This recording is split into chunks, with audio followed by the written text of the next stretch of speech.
28 of the Parkrun Adventurers podcast. My name is Melissa Ellis, and I'm joined by my partner in crime, he whose volunteering spans 3 generations, Olly Spake. Hello, Mel. Hello. Guess what I did on the weekend? Did you volunteer? I did. Yes, yeah, with some good solid help, that's for sure. As you can see, all in matching outfits too. Excellent. We have got a mammoth episode this week, Olly. We might be pushing a PB, I think, for the longest episode to date on the Parkrun Adventurers.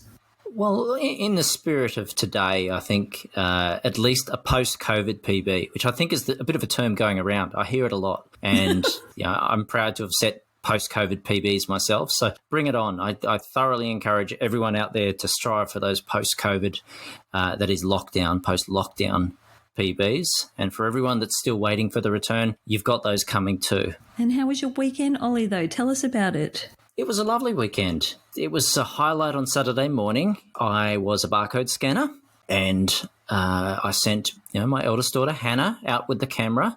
Well, I didn't send her. She volunteered willingly, which is fantastic and much appreciated.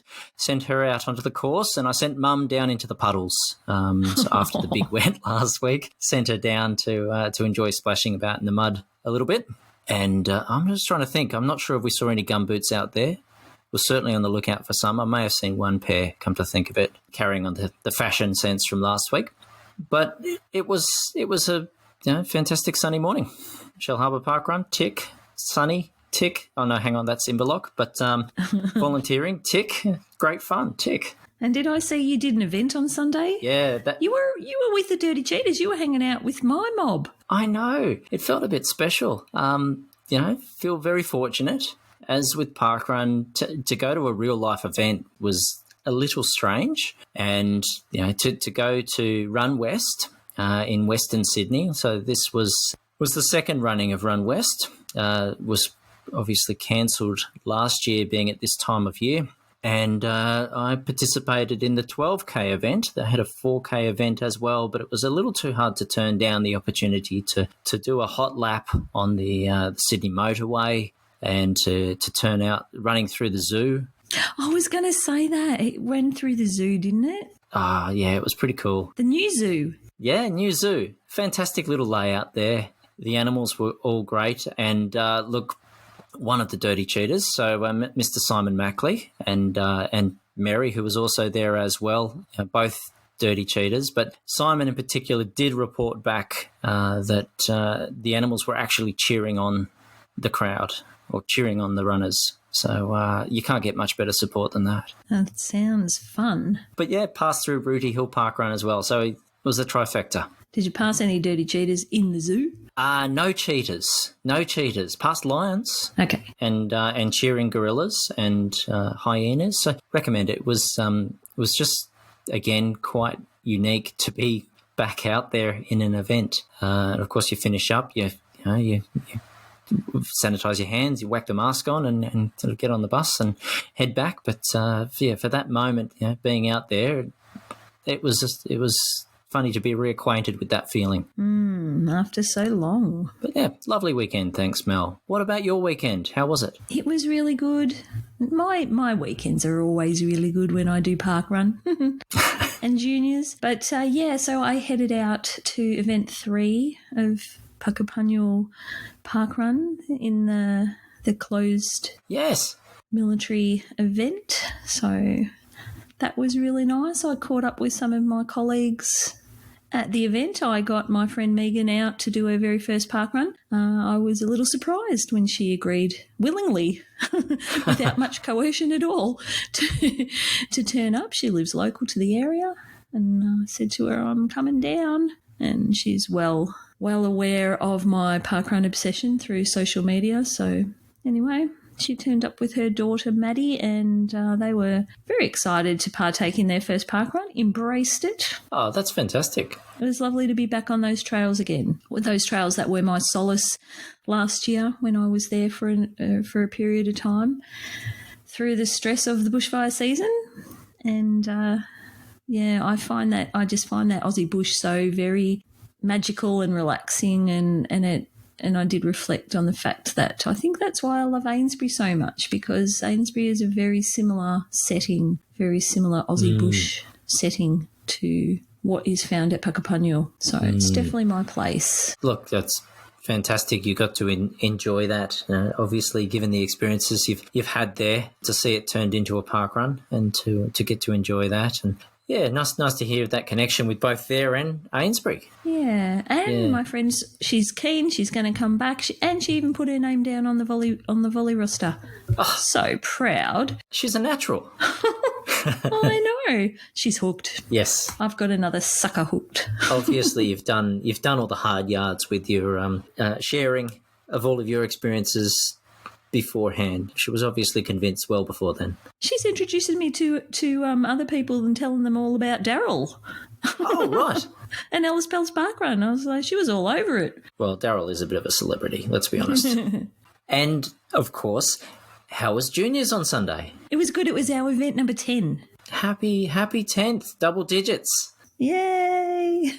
And we had 37 kids, so it was a nice crowd. Enjoyed their run. We had some celebrity volunteers. Ooh, okay. Mm-hmm. Which celebrity volunteers did we have? They come from that park run where it's always sunny. The Stump Park Run. Oh, yeah, that one. Oh, yes. I think it might have been referred to once or twice. Yes. So, yes, Toc and Jackie were down in the area enjoying other parkrun events for the weekend, and they very graciously came along and volunteered and enjoyed Amesbury Heritage Trail Juniors, and Toc was the warm-up leader, and then they were both marshals out on course. That's fantastic. Good to see them getting out and supporting and getting to experience the fun of it. I look forward to sharing that one day. Yes, definitely. We need the Spakes to come and visit us as well, because we did have a family all the way from the ACT as well. Yes. 2 little tourist kids enjoyed their first junior event. We had James and Elise Scarborough visiting us all the way from Waigie Bridge. That's fantastic. Nice to see them getting to enjoy a bit of Amesbury hospitality. And do you think they'll be back? So I know that they're off to visit Tasmania, and on their return, I think they might be dropping in to see Westerfold Juniors on their way home. Oh, great. But I've got another update, Ollie. Ooh. So you might recognise this voice. Abby. Tell me now. I came 33 today. 33! Elbow bump. Yes, that was Abigail. Well done, Abby. She was back this week enjoying her parkrun. Sounds like a top result for her. Nice to hear the celebration in there too. Definitely. So, with all that excitement, there's also more excitement coming with the imminent return of juniors in the UK. Yeah, it's getting close now. It's very exciting for all of our English park runners, and in particular, of course, the junior park runners there. Part of that excitement in the UK, obviously, is seeing people getting back out. Obviously, the weather still looks fantastic. The spring is spreading. There have been some fantastic running pictures that I've seen over there. But Mel, I believe you got the opportunity to have a bit of a chat with part of that excitement about parkrun over there in the UK. Yes, there was, Ollie. So we had the excitement of the Bookrun relay occurring this week, and that was a book that made its journey from one end of England to the other for its official launch, and I had the pleasure of interviewing the author of that book, Eileen Jones. So let's listen to that now.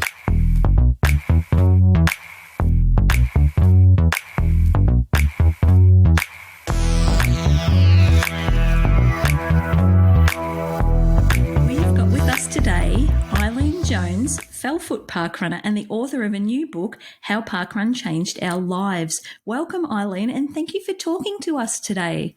It's wonderful to be talking to you, Melissa. It's really exciting. Well, firstly, Eileen, for our audience, can you tell us, how did you first find parkrun and what was it that made you keep coming back? Well, I was a runner for a long time. I used to do what they call fell running. The mountains, the small mountains in England are known as fells. And I used to run up and down those and race up and down them years ago. And then, over time, I got slower and slower. And the racing part of it stopped being fun because I was so far off the back of the pack. There was nobody around me to race against. And I started to feel embarrassed for the poor marshals who were standing around on the summits waiting to check me through, and sometimes I get timed out anyway. So I've always carried on running on the fells. Where I live now is just beautiful hill country. But I was missing being part of something. And then my sister, who lives near where we grew up in a part of Manchester called Heaton Park, she was a born-again runner. She didn't even start running till she was in her 50s, and she's now absolutely amazing. She's still winning everything in her age category, and she's a far better runner than I ever could have been. Wow. She discovered parkrun in Heaton Park and told me about it and said, why don't you come along? And I was absolutely thrilled to bits. There were maybe 200 or 300 people in those days. It's quite big now. But I was part of something. I wasn't last. Nobody's ever last. There were people I was, having a bit of a jostle with. Can I get in front of them? And, this is fantastic. So I carried on going there. And then I discovered there was one north of where I live here in the Lake District. And after a year or so, started to make inquiries about finding some parkland here. And of course, it's very hilly country and quite tricky. There's not a lot of open space that's not really steep and got, precipitous drops and so on. But we found it's a country park at the foot of Windermere, which is England's largest lake. And it's owned by the National Trust. And we worked with them to set up parkrun there in 2014. So I've been a member of the core team there ever since. But also, because my sons at the time were both living in London and I was going down there a lot, I started doing some London parkruns and met Louise Ayling, who started the whole parkrun tourism thing and discovered that tourism was a thing. I've heard of Louise on Free Weekly Timed. Yeah, she used to help present it with Vassos. Yes. So I met her and we became friends. And then I just thought, this is great because now I can achieve something. I'm not getting any faster. I'm never going to win anything, but I can tick things off and I can reach milestones and targets. And I can do 20 different parkruns. I can do 50 different parkruns and all the silly challenges, pirates and staying alive and all of those. So it's been an absolute joy. I've carried on loving Fellfoot. It's about a 20-minute drive from where I live. And then last year, just before lockdown, I helped set up a new one here in the village where I live in Ambleside. That's called Rothay Park, which I will do occasionally, but my heart is still at Fellfoot. It's where my parkrun family is and where I just love the people. I love the course. And Paul Sinton Hewitt has agreed to come and run there in the summer, and I'm saying this publicly on a podcast. I can't now back out, but I met him and Joe the other day and they said they've just bought a camper van and yes, they'll come up to the lakes in the summer and do Fellfoot.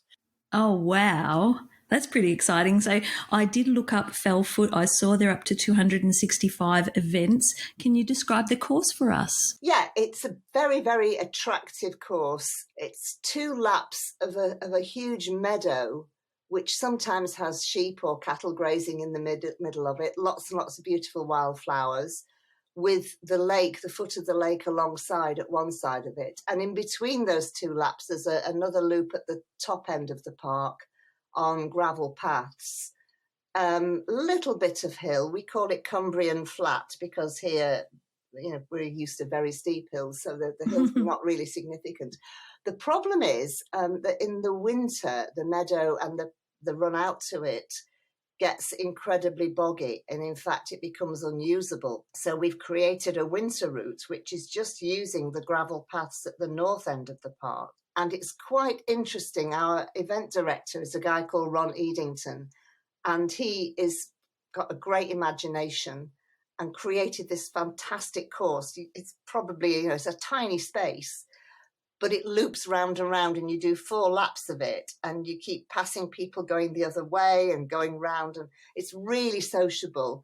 You have to be very careful to count. I always take a finger out of my glove each time I go round a traffic cone on, and then I know how many more laps I've got to go. So it's two very, very different courses, summer and winter. Yeah. Both of them delightful. And I looked up, you've done 260 events. I have, yeah. And 104 different. So you've done your cow. Yes, that was exciting. And I also looked up whereabouts you are in, is it Cumbria? Cumbria.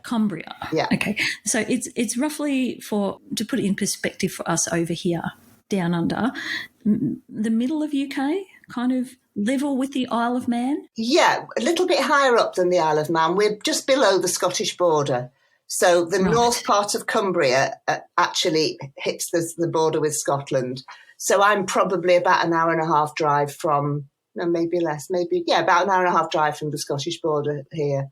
And we're in the northwest corner of England. Okay, so the book, How Parkrun Changed Our Lives. Would you like to tell us, how did you get the idea about writing the book and what motivated you to write it? Well, I'm a storyteller, Melissa. This is what I'm a writer. I've been a journalist all my life.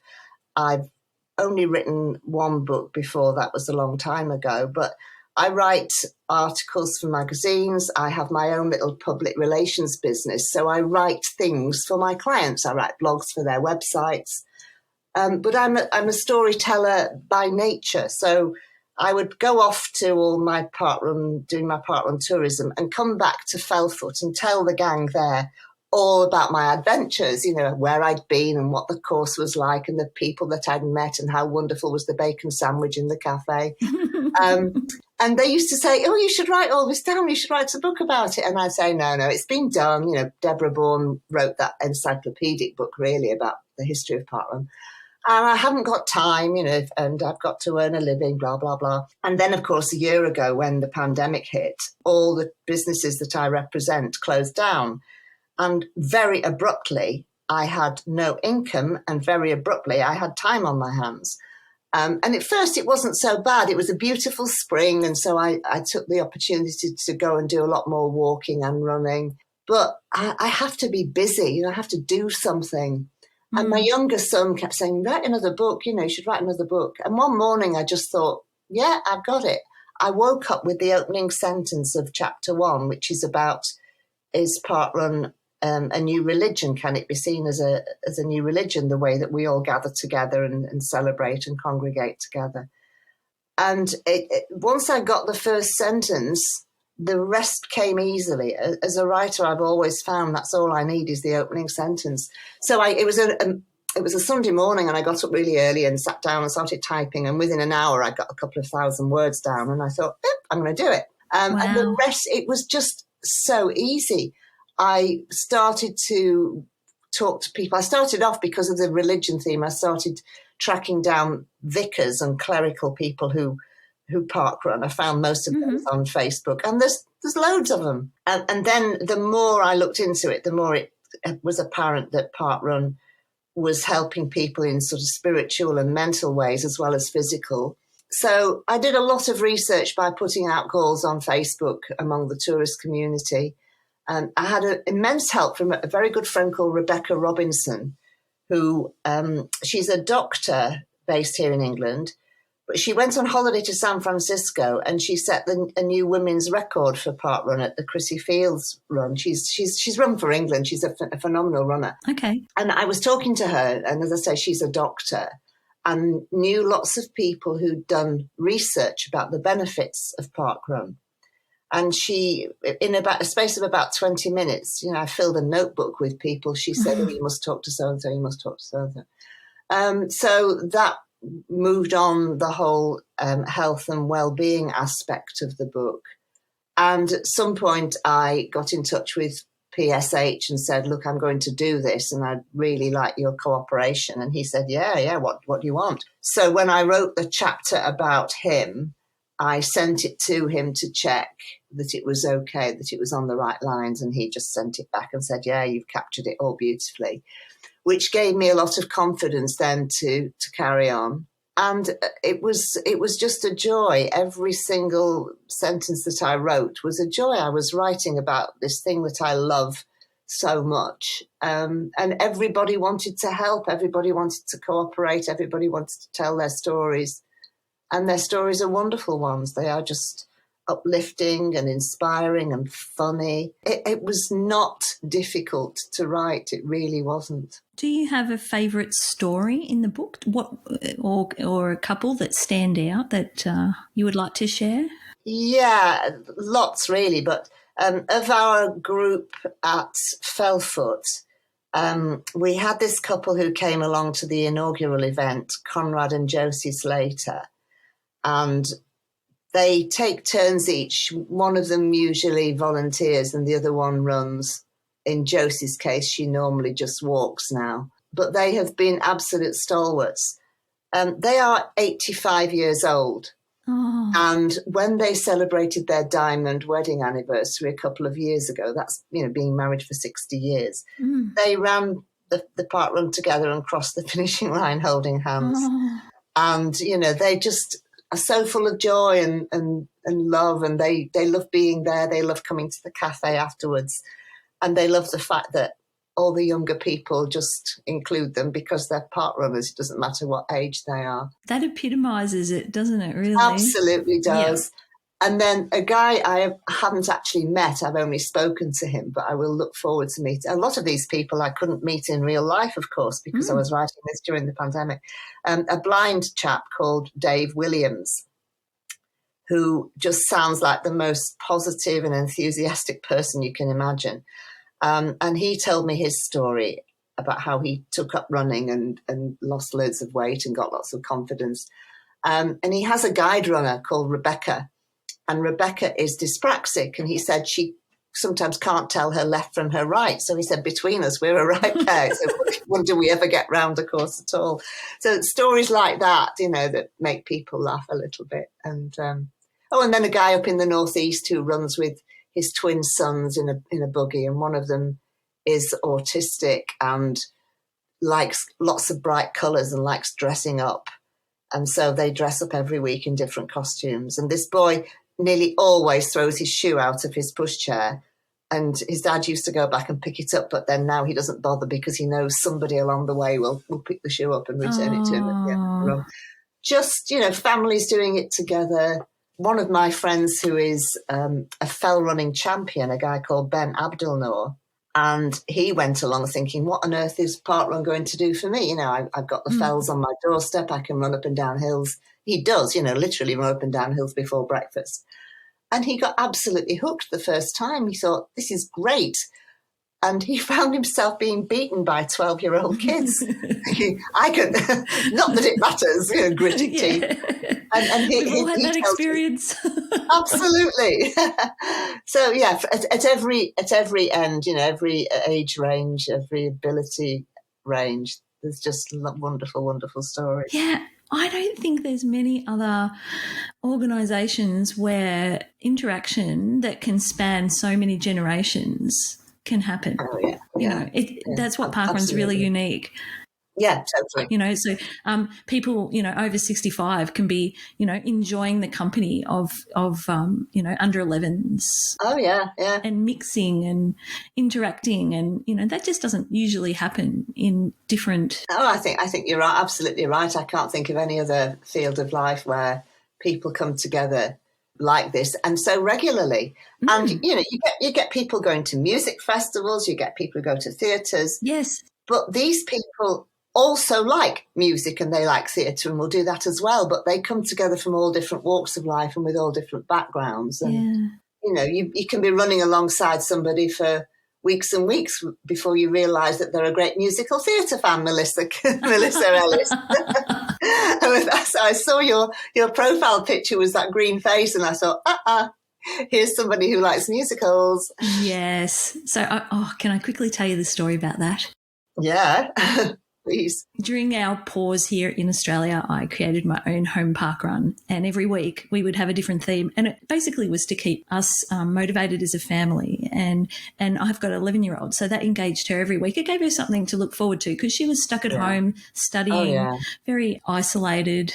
And so, but every week she knew that Mum would sort of make this theme, do a dress up, buy some fun food, and it gave us something to look forward to every week. And we'd come together as a family as well. Anyway, so one week was Wizard of Oz theme. And our restrictions were at a level where I was allowed to have 5 people, I think, visit my home. They couldn't come in, actually. We were just allowed to gather in groups of 5. So I had some local friends and I said, hey, do you want to come and do my home park run with me? We were restricted to, I think, a 20-kilometre bubble at the time. Yeah. So they could travel, but they couldn't come in my house. So we had a brunch on my driveway and we all dressed up as characters from Wizard of Oz, and I was the fantastic Wicked Witch of the West. And so 8 o'clock in the morning, we're walking our streets, we're getting trucks tooting us as we walk down. That's brilliant. That's absolutely brilliant. It's silly, Oh, it's wonderful. But I was posting on social media every week and actually got people saying, we love seeing your pictures every week. We really look forward to it. Oh, yeah. Oh, absolutely. Yeah. I think that's the kind of thing that's kept us all sane throughout the pandemic. That's wonderful. Yeah. It's just hanging on, and it's hope. Yeah. Anyway, so the book relay, 330-mile relay to mark the launch of your book. We know Paul Sinton Hewitt wrote the foreword for your book, but how did you get the idea for the relay? Well, I wanted to launch the book, and of course the traditional way to launch a book is to have a signing in a bookshop, and of course there's no bookshops open. I did think while I was writing the book that parkrun might start by the time I published. And I did actually think at one point that it might even coincide, the publication date might coincide with the startup of parkrun. And then it became apparent that wasn't going to be the case. But I'd been thinking, it would be great to have a book launch at Bushy Parkrun. So I'd got this notion in my head about the book being at Bushy. And when we realised, it was going to be a lot later than March, I just thought, well, we'll take the book there. And the obvious way to take a book is, if you're a runner, is to run with it. So the problem was, if you're going to organise an event, you have to have a date for that event. And the book hadn't even gone to be printed at this stage. So it was due to go to the printers. It was being printed in Poland, and I knew that it would take about 4 weeks. But we were in the middle of a pandemic worldwide, and we just got all the problems to do with Brexit and, transportation of goods to and from Europe. So I was a bit anxious that whatever I organised, the book might not actually be here in time. But I did want to get it organised and give people a date to work towards. So in the end, we decided to set off on Friday the 19th of March, and the book arrived 17 days before that. So I was able to say to my team, hey, we've got a baton. So what I'd done, I got a friend to devise a map for me, because I knew where Bushy Park was in relation to where I am, but then, that's driving down a motorway. I had to get a route that was doable for pedestrians. So a friend created a map, and we divided that map into 7 sections, one for each day, and decided there would be no overnight running. I think the longest section was 60 miles. And then I have a friend called Eve Taylor, who is quoted in the book. She's a parkrun ambassador, a bit south of here. So because she was south of my area, I thought, well, I know I can get runners in my own area. They were all friends who took part here. Then Eve started to work on the next 2 sections of the country. And then she put out calls, and I put out calls on social media. And eventually we ended up with a team of 7 people to coordinate each section. So that meant I could delegate, and each local area organizer knew their locality. So they have this map. We had to say, because of COVID restrictions, that no more than 2 people on a leg. And you can only run, there isn't a definitive ruling about how far you can go from your house for exercise, but you're supposed to stay in your own locality. So people could only run if they were relatively near to the route. So lots of people wanted to do it, but really just didn't live close enough. But it was great having the local organisers, because they knew exactly where different parts of the route were. Excuse me, we didn't want to have exactly 5K. I mean, that would have been fun, but it would have been very, very unwieldy. We'd have had so many runners, and we would have been stopping and starting in the middle of nowhere, perhaps beside a busy main road or something.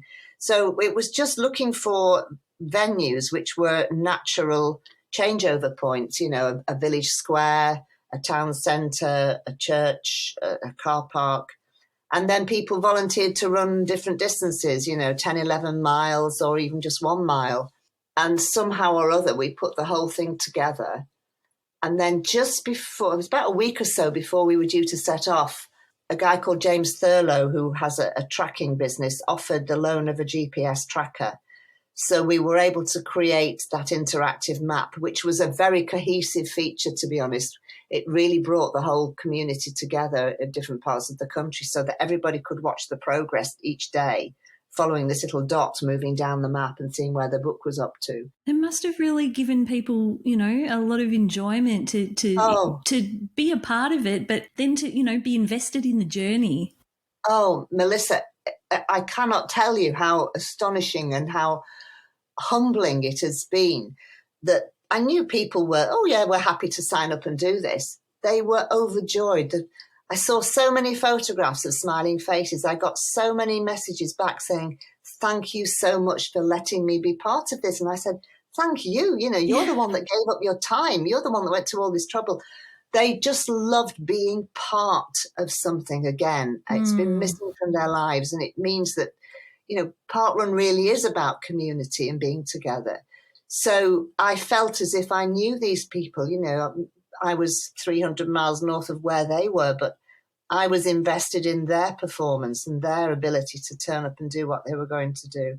And there wasn't a single hiccup along the way. Everybody turned up and nobody got lost and everybody handed the book over. We designed, a friend of mine, Joe, customized a little backpack with the parkrun logo on it, so that we put the book was inside that and the tracker was taped onto the shoulder of it. And then the baton was handed over. Lovely. And passed along the line. And the person who took the book home at night, at the last leg runner each day, had to switch the tracker off and then switch it on again in the morning.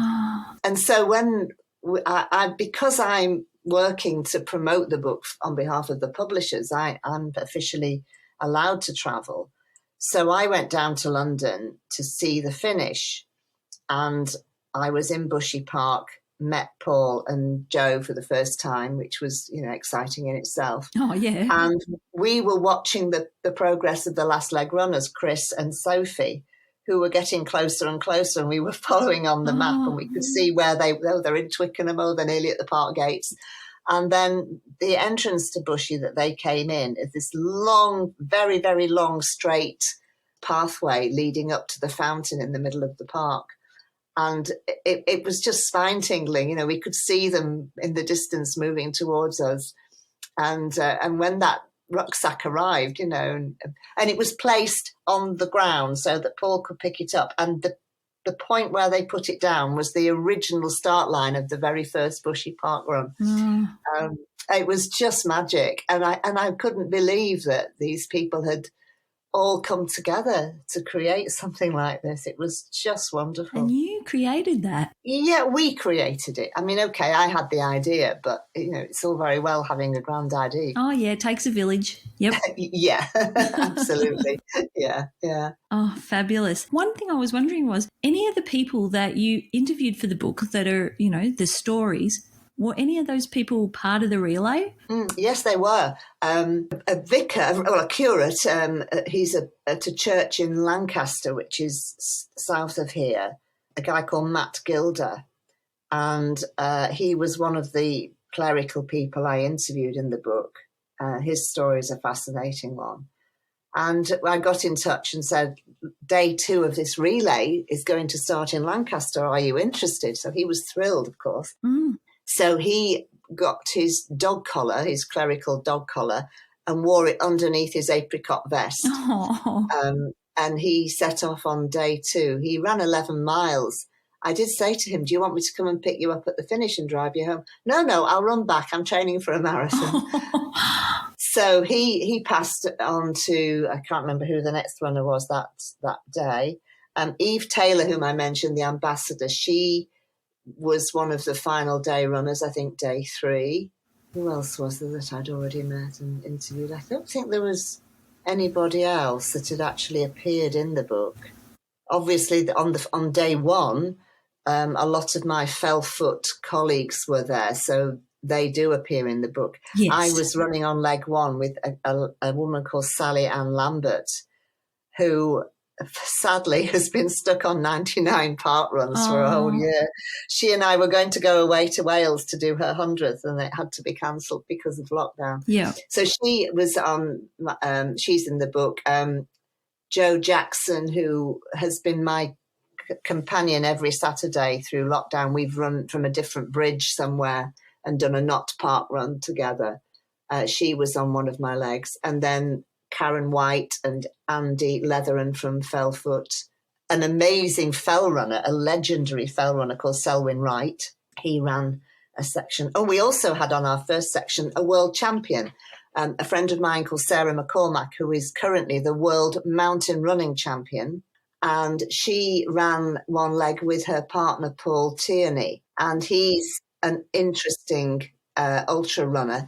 He set a new record. In the Lake District, there are 214 mountains which were catalogued by a writer called Alfred Wainwright many years ago. And he wrote 7 guidebooks, divided the mountains into 7 sections. And people try and do all of them. I did them over 42 years, eventually. Mm-hmm. Paul set a new record for running the whole lot in just over 6 days. Oh. And I was part of his support team for that. So it was really great to have him on the squad for day one as well. Wow. I think I saw them. There was some television media with you starting the race. So I saw that. I watched that. Fantastic. Yeah, that was brilliant because Fiona Marley Patterson, who is the TV reporter, she's also a runner. So she actually ran a mile on day one. That was brilliant.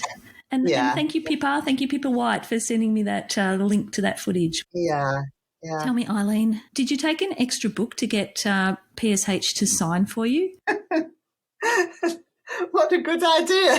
No, I didn't. I did have a box full of books in the boot of my car when I drove to London. I take them everywhere just in case somebody wants to buy one. And I did think perhaps we ought to have a spare one with us in case the one that's in the backpack is damaged. But then in my excitement, I didn't take it with me into the park. Mm-hmm. And yes, what a great idea. I should have taken my own copy and got Paul to sign it. So there's a good idea for the summer when he comes up to Belfast. Thank you for that. How can our listeners get a copy of this book here in Australia and New Zealand? Yeah, I guess the easiest way is to do it on Amazon from Australia. If you do it, can you buy books through Amazon? I mean, I'm assuming that the Amazon is a global. Yeah. We have an Amazon AU as well. So you can order it from the publisher themselves.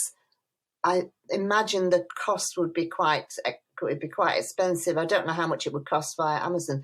However, if you wanted to have a look at the Gritstone Publishing website, it's just Gritstone Publishing, there is a link to the book there where you can order it. And if it goes through Gritstone, then you get a signed copy. But obviously, I'm not sure how much the postage. I think I sent one to Canada last week and that cost an extra £10 or something to post. I have sent one to Alison because Alison and I are doing a book swap because she's about to publish her book. And I didn't know she was doing it and she didn't know I was doing it. And we've only just met on social media in the last few weeks, and I just think that's the most wonderful serendipity that we were doing it at the same time. It is. So I'm really looking forward to hers. Hers will be published in a week or so, I think. Yeah.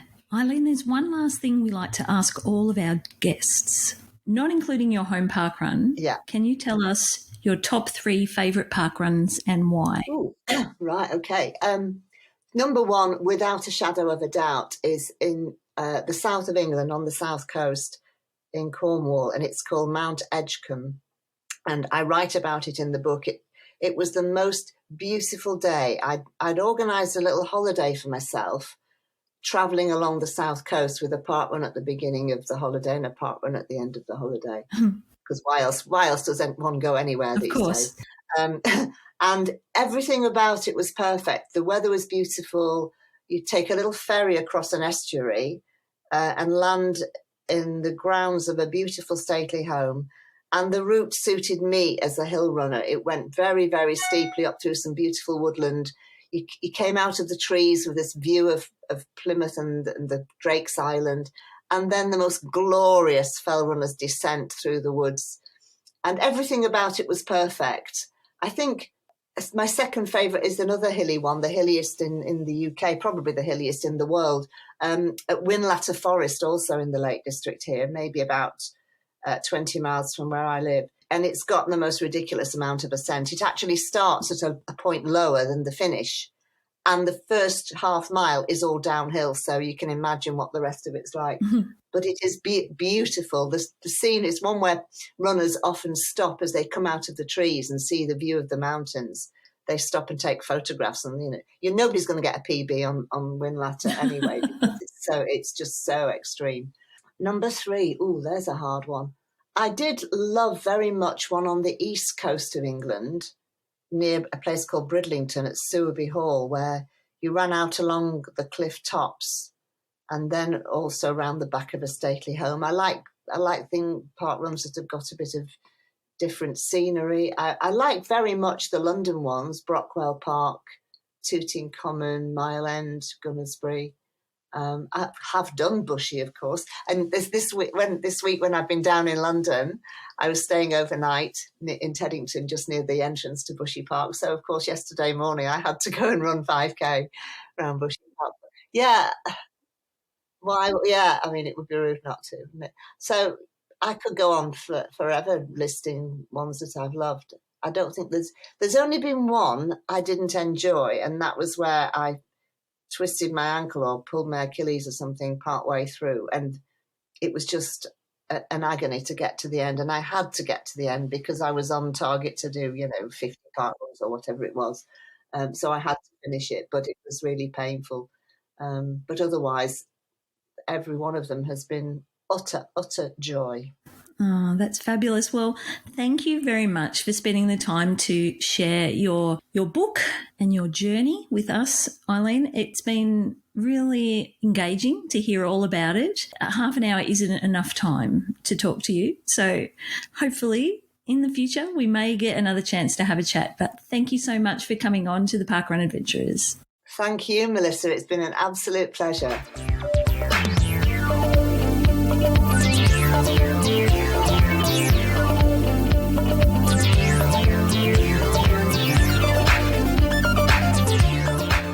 That was great to hear. Such a fantastic and inclusive approach there, Mel, to something that's clearly been a big part of people's lives. And, to see it over there in the UK, that was lovely. It was, yes. Thank you, Eileen. Yeah. I really enjoyed having a chat with you and seeing the journey of the book all the way from one end to the clutches of PSH. Yeah, very fitting, very well coordinated. And look, it really does show people's desire to be a part of something that clearly means a lot. To see that level of support is just amazing. Well done. I want to get myself one of those backpacks. I'm wondering what Eileen did with that backpack. I hope you kept it, Eileen, because it's got to go in some sort of parkrun museum, I think. Yes. Down in history. Is there a parkrun museum? Surely someone's got a parkrun museum. No, I don't think so. But I know Danny says that Danny talks about it a bit. Yeah. He's collecting things for one, but I don't think it's been started yet. I don't know that I'd have anything to contribute. Daryl. Well, yeah, Dazza can make the Parkrun Museum. No to Danny. Go and get the backpack. I'm sure Eileen would love to share it. She might not be giving it up. No, that's true. Speaking of Dazza. Yes. We had lots of people come to Dazza's Cafe this week. Yeah, a bit of a crowd, wasn't it, Mel? It was. A standing room only. So we heard from Helen Jane Davies, who said, it was lovely at St. Peter's. Lucky we'd chosen that one as Centennial got cancelled due to flooding. It was nice to catch up with parkrun friends for breakfast after they'd been to Greenway Parkrun. Some nice parkruns there, absolutely. But hopefully a few of those parkruns recovering from the floods. Fingers crossed. I was speaking to someone from East Richmond at Run West who only as of Friday, I think he was saying he was actually able to get out. And so was thinking he's lucky stars he was able to make the event. Oh, okay. Yeah, with slightly less water, but still continuing the theme, Mel. Mark Scarborough we woke up in Melbourne with the sound of rain on our caravan roof. Thankfully, the rain stopped right in time for parkrun at Lalor. Excellent. And Andrew Turner, timekeeping at a damp Maribyrnong today, where a certain Scott Trickett was in attendance. Another sighting. Yeah, I know. He's getting around Melbourne at the moment. Yeah. It was an event 23, so I was just wondering if he's working on his P-index. Maybe he's playing the long game. You know, there could be a couple of synergistic goals that he's working towards there, Mel. Yeah, he's a man of mystery. Yes, all right. Well, Melbourne, keep your eyes out. Alison King. I went to, here we go. Sorry, Alison. Tauranga parkrun in the sunny Bay of Plenty. Had to stop in at the Whipped Baker for refreshment. My gosh, that was an incredible looking bakery. There was plenty on offer there. No ice creams this week. No. And I think, hang on, Ollie, I made a note. Where's my note? Something about, the longest run. Yes. The reason they didn't include their 7th event would have been because it was another 2-hour drive to get to event number 7. That's why they didn't include it. I think that's a very fair reason. I think they would have run out of time. You've always got to have another challenge to level up for next time. That's something they can look forward to. And Kirsten Louise Russell, Rocks Riverside, where the sun was shining and the chats were just what I needed. So glad to hear the sun was out where you were, Kirsten. Beautiful parkrun course, that one.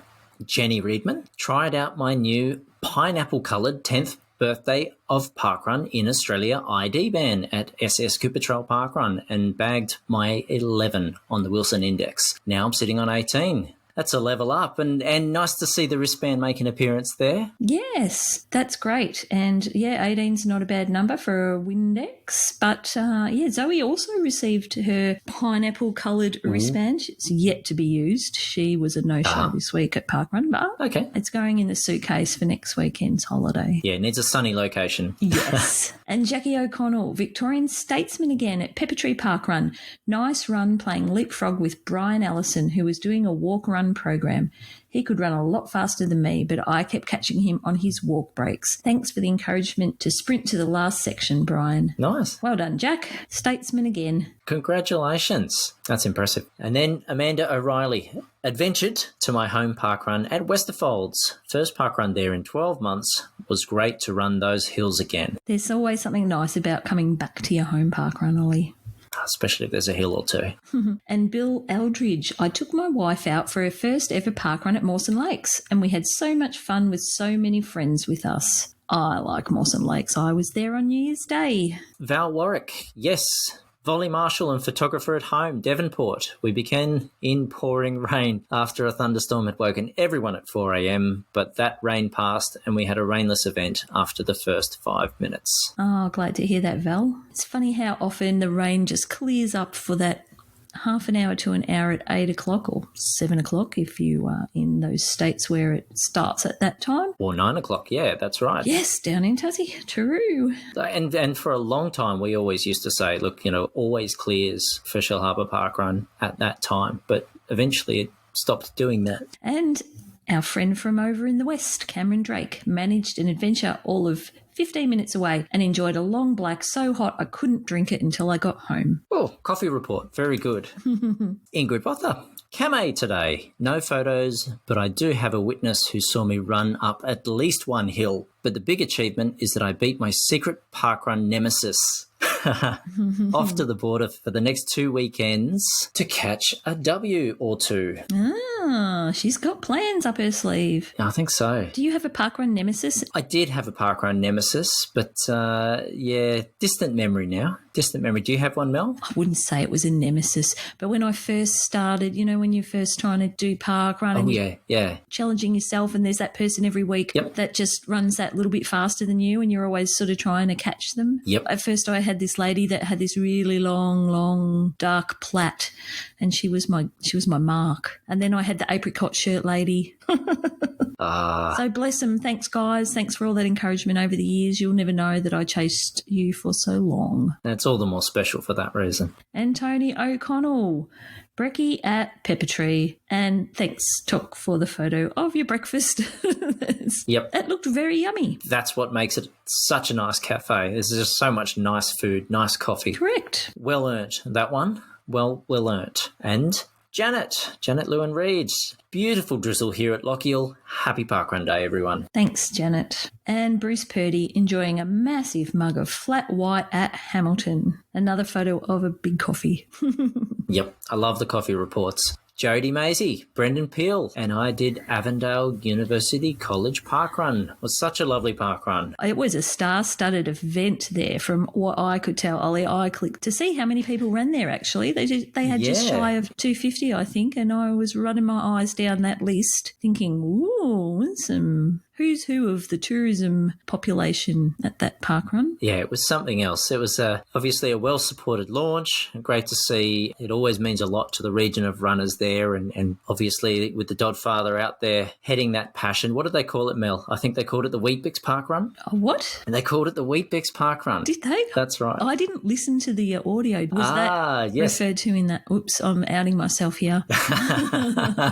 Well, there you are. Why? I can't remember. Ollie. Okay. Homework. Yep. Homework, yeah. But it was a fantastic looking launch. Well done to everyone there, especially with the course having been underway. I want to know now why it would be a Weet-Bix parkrun. Is it soggy? Well, now you've got all the more reason to go and investigate. And that's half the fun. Didn't I tell you we've got people to do this for us? Okay. Well, we had also Heather Patzel at Mount Gambier, supporting our friend Beck, who moved to Adelaide. Today she completed lap 2 of Run Down Under. Lap 2? Oh, my gosh. Well done. Was a little wet to start, but a muggy morning. Lap 2? Oh, good grief. And Adelina Trott, some Westerfoldians headed out to Cascade on Clyde wetlands for a wet parkrun, fittingly. Yes, it was very wet in Victoria at most of our events. Not where I was. Yeah. I was high and dry. Oh, nice. But, yeah, great to see the Westerfoldians getting out there to support them. Yes, there was a whole group of Westerfoldians that went together to Cascades on Clyde. And Dawn Brandt and Parkville today, the only parkrun with its own UU. Do you know about these UUs, Ollie? Because this might be a little foreign to you northerners. Not a clue. Very curious, but not a clue. Oh, now I've got to explain it, don't I? So they're these sculptures that represent sheep, which is why they're called UUs. Yes. That refers to it being a sheep somehow. and they're all decorated, and they seem to be hidden all around Melbourne. And I think there's 100 of them. Well, that could be a lie, but I think there's 100 of them. And I also think there could be some sort of interactive website or app where you actually locate them and record that you've located them. And the idea is that you find all 100 that are dotted around Melbourne and the greater Melbourne area. And I really hope I got that correct. But my friends have been really into going out on weekends and looking for UUs. Love it. And I think the time's nearly up. I haven't even seen one. Oh, so there is a time limit. Oh, yes. They're about to all disappear. Oh. I don't know where they're going. They might be going to a museum. I don't really know. They're going somewhere. Oh, now I really feel like I'm missing out. Well, maybe they'll come to Sydney. I don't know. Well, that's it. Everyone get out to Parkville quickly. Yes. I know there's some down Geelong way too. Oh, there's the trip trap. Yep. It had to happen. Okay. And Shell Sparkles, home parkrun in the most perfect weather and views. And I believe that was Rockingham. Was that not where Cam was? Rocky, that's it. Ah, there you go. And Tracy Wood touching the gate at Bunyaville this morning. And Tracy posted a photo of herself touching a gate, which prompted me to say, why are you touching a gate? Is it a thing? And I think it is. I think Bunyaville maybe is a double out and back from what I gather. Okay. When you get to the end, you touch the gate. It's a thing. Bunyaville sounds like a pretty challenging parkrun.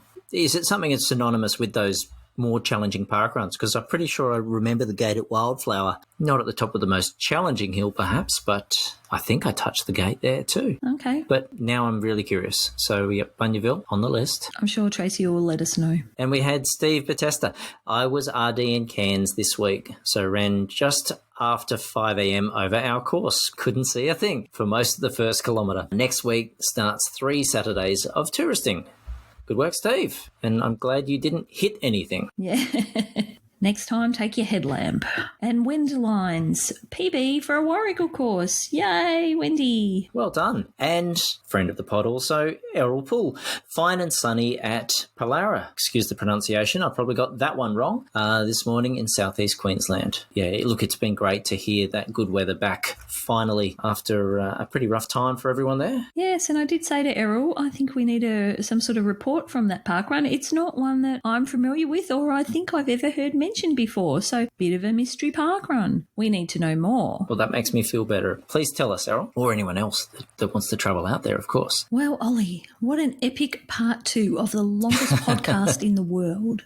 Do you remember like that? There was a song that was like, "This is the song that doesn't end. It just goes on and on, my friend." We're going to change our theme music this week to that one, you think? I think the listeners will appreciate that. We're like the Energizer Bunnies. We just keep going and going and going. That's right. How many parts do we have, Mel? We have 3. And this was 2. And look, sorry, Mel, you go. It's as usual, I'm talking over you. So please continue. Oh, I forgot what I was going to say. Sorry.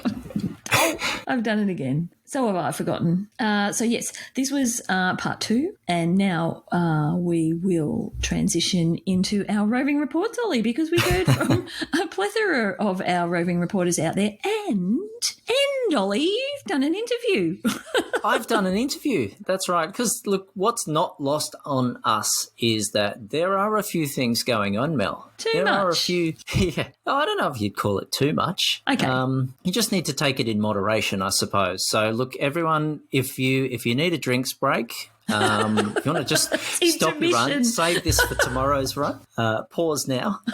Mid part 2. No, what we've got coming is a bit of a tip of the hat. Unfortunately, we didn't get in touch with the entire team, who are probably deserving of it, but had a chat with Mr. Paul Relf, formerly of Main Beach Parkrun, and still fairly regular, with Main Beach's birthday coming up, Mel, with Parkrun Australia's 10th anniversary as well. We're just chatting with everyone. All right, well, let's listen to them now.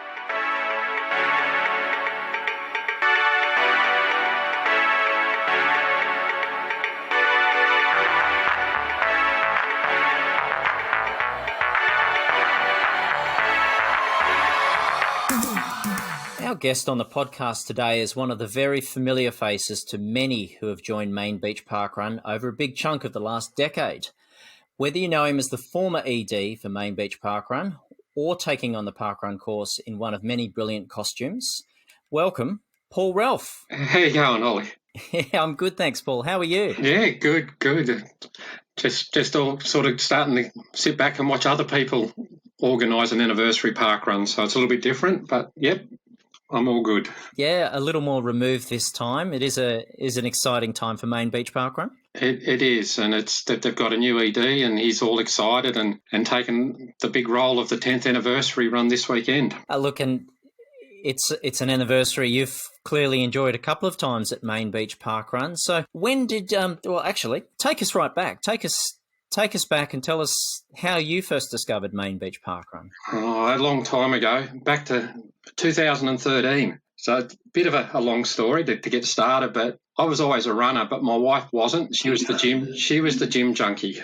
And she was always trying to get me to the gym, and I said no. And one day I said, look, I'll go to the gym if you come and run.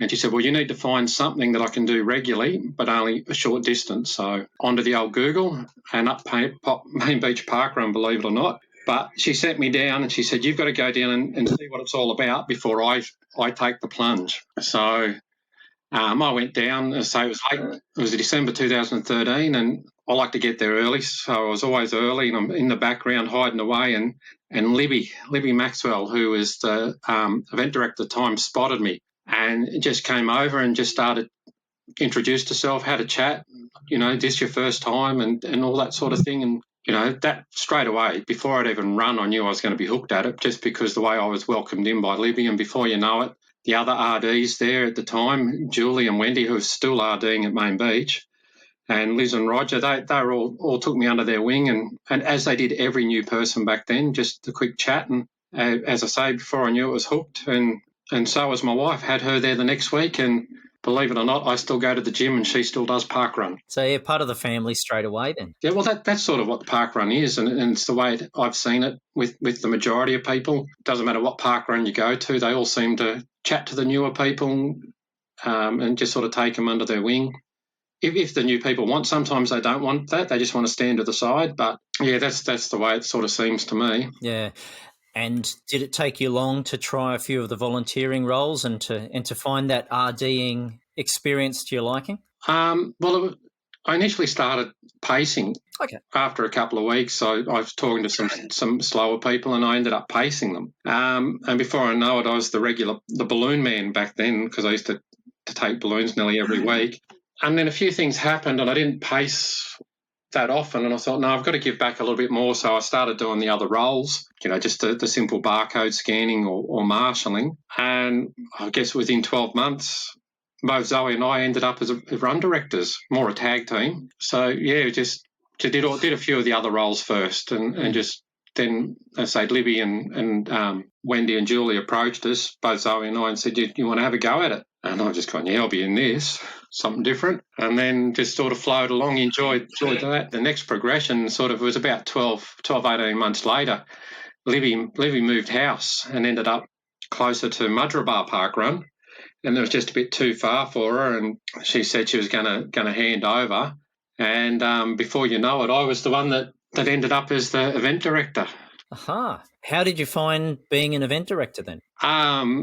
Very different. It was, as a run director, you do your little session on Saturday morning, put up the results and a few bits here and there, but it was more the background stuff, answering the emails, making sure the Facebook pages and the volunteer roster was all sorted. So it was a little bit different, but didn't mind. But in saying that, I guess every event director is going to say exactly what I do, but seriously, I had the best run director team behind me. I've still got well, I don't, but now I've stepped down. There's still run directors that have been there since day one at Main Beach for 10 years, and the support and the knowledge that team have given me over the years, I found it easy. Found it so easy. It was a well-oiled machine. Yeah, it is fantastic. You're quite right. Having a great team of run directors just makes such a difference. I'm fortunate to have experienced that myself, and each person brings their own touch, their own approach. Even if it's little nuances to parkrun there. So it's great to sit back and just take it in. How did you and Zoe like tag teaming as run directors? Oh, it was good. It really well for us, and I've seen it at a number of park runs, and Main Beach do it for a few of their run directors, so that both of us will be on at the same time. And I generally give the run director's speech at the start, but Zoe used to take the first timers briefing. It's interesting now that a separate person does it, where at Main Beach we kind of had that already. And then we found it easier with the two of us on, because if one person got stuck down in an issue or an incident, the other run director was always there just sort of overlooking. And we both have separate strengths and weaknesses, and as a couple, we know each other's weaknesses and are able to help out. Yeah, that's a good point. Makes it a bit seamless on the day. Absolutely. And when you've got a park run that's a bit bigger, it's not as big as your South Banks or your Albert Parks, but Main Beach regularly, especially over summer, between 300 and 400 people, and a lot of those are tourists. Having like a backup or a second run director there certainly, I think, helps if you're a bit bigger. Yeah. How have you found? I mean, you're in a pretty public location. I mean, all park runs obviously are public locations, but it's a beautiful spot. It's got a bit of park, got a bit of beach promenade there. How's the community accepted you over those years, and has that relationship changed over time? Like everything, 99% of the people love us. Like I was out on as a marshal for the start of parkrun this week, and then a few walkers are there and they're going, "Oh, you guys are about to start." And I said, "Yeah, be careful." And they just stepped to the side and let us run through.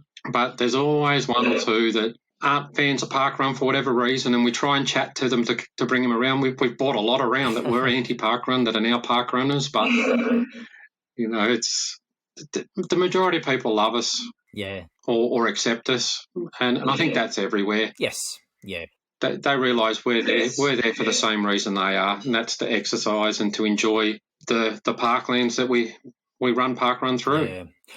And I'm sure one of the attractions over that time has been the different celebrations, a good anniversary celebration, or any other kind of event. Any highlights from those celebrations? Oh, there's a lot of highlights, but I guess the biggest one for us that sticks in my head, because we missed our 9-year one because of COVID, but our 8-year one. Our 8-year one was right in the middle of the Commonwealth Games. Oh, wow. Yes, of course. So, and Tim came down, and we actually had the young girl who, at the start of the Queen's baton relay in Buckingham Palace, she presented the baton to the Queen, or took the baton from the Queen, and she actually ran at Main Beach, and we made a mock one up for her to give a little baton to Tim Oberg with Tim's speech for the start of that run. Brilliant. But we put a big security scare through them all as well, because we ran right past the Sheraton Hotel, and Prince Charles was staying in there. And we had 664 participants, and you can imagine running past the Sheraton, which is 500 metres from the start line. But fortunately, the week before, a couple of federal police who were park runners happened to turn up at the start line and said, "Are you guys running next week?" Yeah. Okay. We'll have to redo our security. That's fantastic. It was quite a memorable Saturday for a multitude of reasons, but it went off without a hitch. And one of those ones, I really got to thank a lot of other event directors, event ambassadors around who sort of, in little ways, helped me out. Yeah. Like the couple from Albert Park, yep. because they had the big one of almost 1,000 just beforehand. Yes. They actually came up and said, "Here, Paul, this is what we did." And then there's a few, as I say, EAs from around that sort of put their hand up and just helped out. So it's amazing. The parkrun community certainly come together. Yeah, I was going to say that's all over the place. Yeah. Whether it's not just your own local community; it's people coming from interstate to help out. Oh, I mean that's a fantastic display of teamwork. Something that we're all fortunate to have, but to hear it on that scale, and of course to hear that the parkrun running takes precedence over the security plan. Well done. Oh, it was interesting, because one of the police officers from the Federal Police, she actually wanted to tick Main Beach off, so she said, "We're not going to cancel it because I'll be running undercover that day." I thought, okay, whatever works. I hope she wasn't mentioned in the in the brief beforehand, named or anything like that. Then no. Yeah. Well, it was actually part of the thing. We had to keep it quiet who was staying in the Sheraton. Ah, okay. At the time, had to keep our lips sealed until parkrun finished on that Saturday. So yeah. Oh, what an experience! And then obviously very disappointing that, like many parkruns, I suppose. But yeah, for your 9th birthday there. That was just into lockdown, I take it. 2 weeks after lockdown. So we'd already started the advertising, already started putting things into place, but that's the way it is.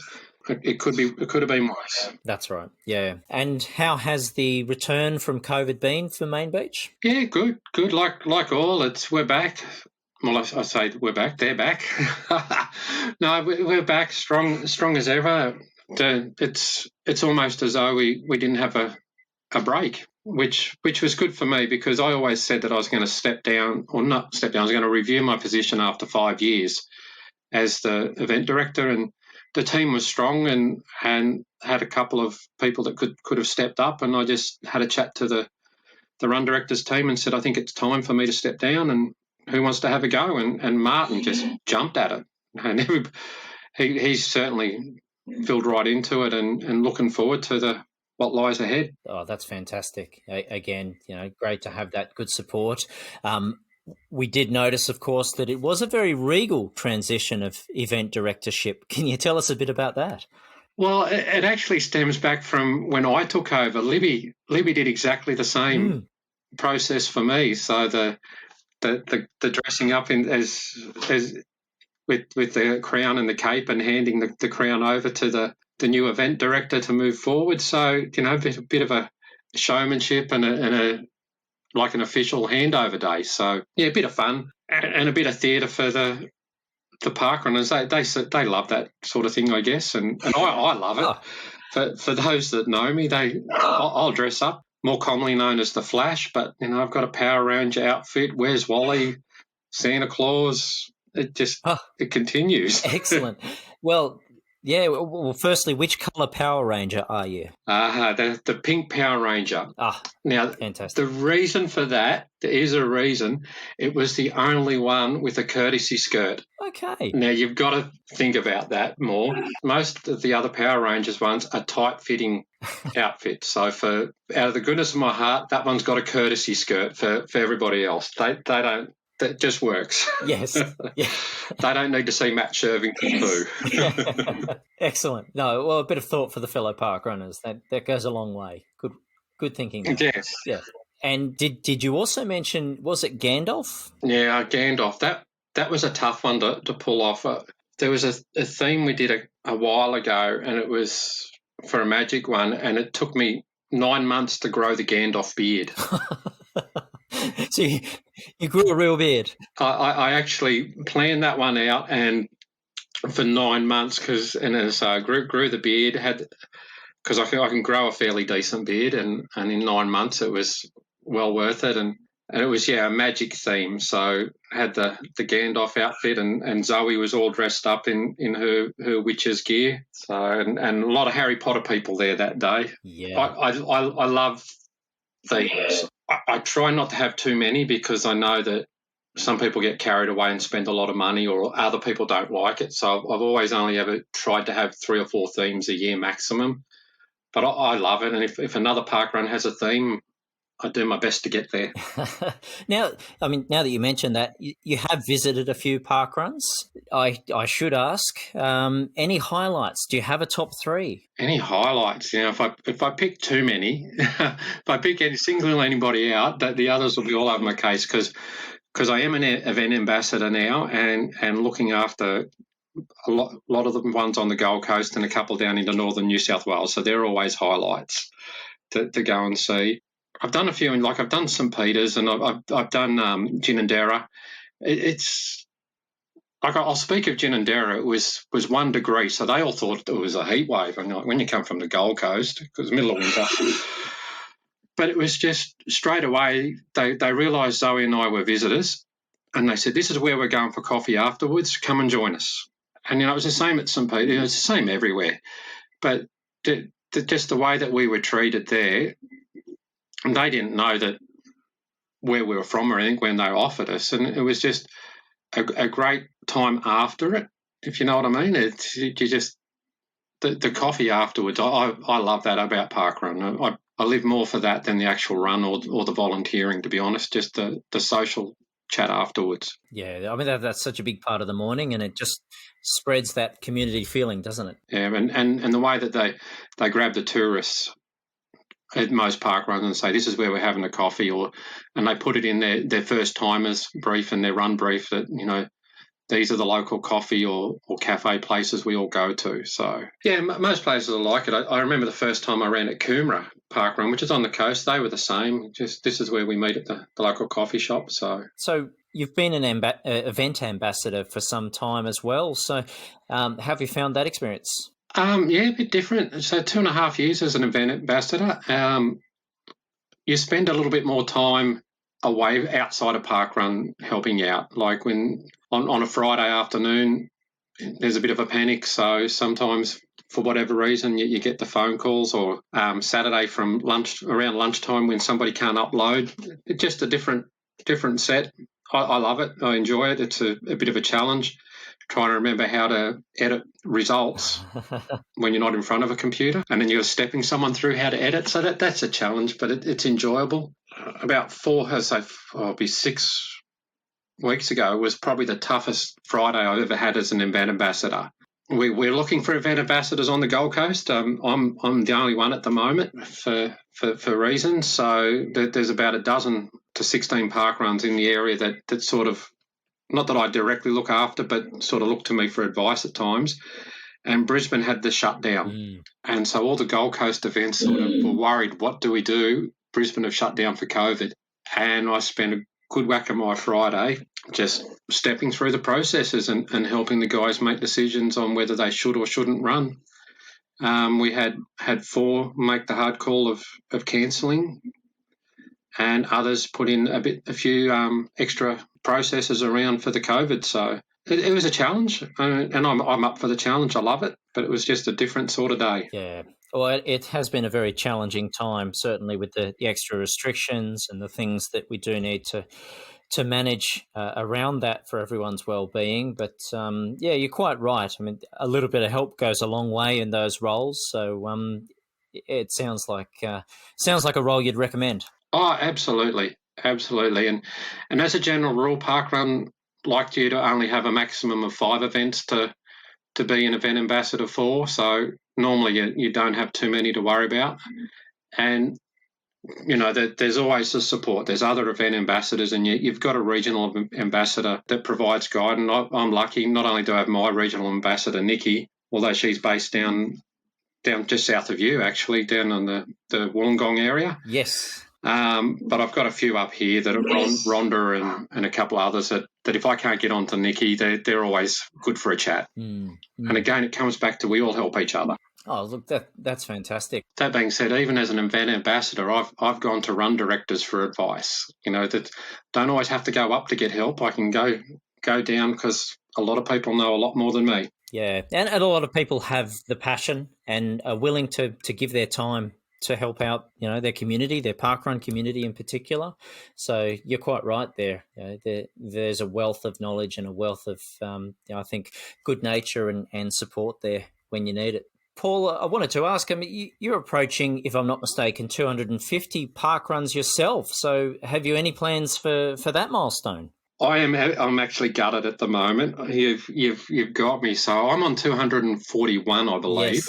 That would leave me 9 to go. So 8 weeks ago, I was out doing a jog on a Wednesday, and it was only slow for me. It was a 5K jog. Didn't finish it. I had my knee went snap, multiple bidirectional tears in my meniscus. I was planning on doing 250 this Saturday at Main Beach. So I haven't run since then. I had surgery 5 weeks ago, so I'm on the slow men back. Yeah. So yes, to everybody at Main Beach, that's why I'm not running. I've kept that a secret. I've just been volunteering. I hope there'll be a superheroes theme, because that's my preferred running outfit. There will be something, I'm sure. Well, yeah, we'll have to put the call out if it's not lining up. It's going to be about 3 to 4 months away. I'm hoping to do my first park run in about 2 or 3 weeks' time since the surgery. Yeah, no, it's a bit of a long wait back. That must be hard for you, so wish you a safe recovery from that one. It is good, though. I've been able to get around to a few of the other events that I'm event ambassador for and help them out as a timekeeper or barcode scanner. So I'm certainly doing a lot of volunteer tourism, so it works.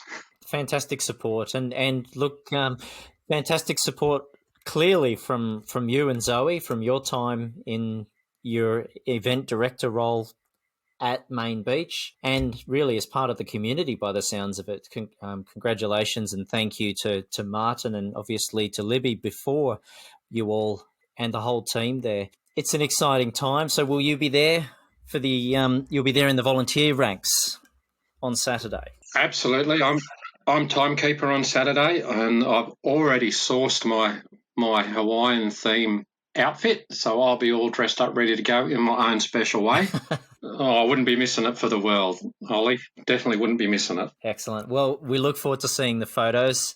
For those of us that can join you, they're absolutely raring to go. But for you all, thank you again, and wish you a very happy Main Beach anniversary. Well, thanks a lot, Ollie, and thanks for taking the time to chat to me.